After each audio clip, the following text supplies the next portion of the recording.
Hello viewers, Soundarya ரஜினிகாந்தின் திருமண நிகழ்ச்சியில் கலந்து கொண்ட மதிமுக பொதுச் செயலாளர் வைகோ அளித்த பரிசு பொருள் என்ன தெரியுமா? அதை பற்றி இந்த வீடியோவில் பார்க்கலாம் வாங்க. ரஜினிகாந்தின் இளைய மகள் சௌந்தர்யாவுக்கும் தொழிலதிபர் விசாகன் வணங்காமுடிக்கும் நேற்று நல்லபடியாக திருமணம் நடைபெற்றது.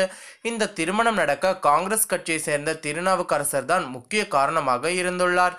திருமண நிகழ்ச்சியில் முதல்வர் எடப்பாடி பழனிசாமி, துணை முதல்வர் பன்னீர்செல்வம், திமுக தலைவர் மு.க. ஸ்டாலின், மதிமுக பொதுச் செயலாளர் வைகோ உள்ளிட்ட அரசியல் கட்சி தலைவர்கள் பலர் கலந்து கொண்டனர். சௌந்தர்யாவுக்கும் விசாகனுக்கும் ஆளுக்கு ஒரு திருக்குறள் தெளிவுரையை பரிசாக அளித்துள்ளார் வைகோ. அவர் அந்த பரிசை அளித்த போது எடுத்தப்பட்ட புகைப்படமானது தற்போது வைரலாகி வருகிறது சமூக வலைதளங்களில்.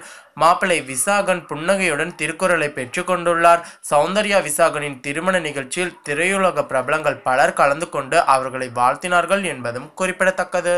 இதேபோல திரை பிரபலங்களான கமல்ஹாசன், பிரபு, விக்ரம் பிரபு, தனுஷ், வைரமுத்து, அனிருத், இயக்குனர் செல்வராகவன், லாரன்ஸ், நடிகைகளில் ஆதிராவ், ஆண்ட்ரியா, மஞ்சிமா மோகன் உள்ளிட்ட பலரும் கலந்து கொண்டு மணமக்களுக்கு நேரில் சென்று வாழ்த்துக்களை தெரிவித்தனர். இதேபோல வைகோ அவர்கள் கொடுத்த திருக்குறள் புத்தகத்தை பற்றி உங்களோட கருத்து என்ன என்பதை மறக்காம கீழே கமெண்ட் பாக்ஸில் தெரியப்படுத்துங்க. இவங்களுக்கு வாழ்த்துக்கள் தெரிவிக்க நினைச்சாலும் கீழே கமெண்ட் பாக்ஸில் தெரியப்படுத்துங்க. இந்த தகவல் பிடிச்சிருந்ததுன்னா லைக் பண்ணி ஷேர் பண்ணுங்க. இது போல தகவல்களை தெரிந்து கொள்ள நம்ம சேனலை உடனடியாக சப்ஸ்கிரைப் பண்ணுங்க.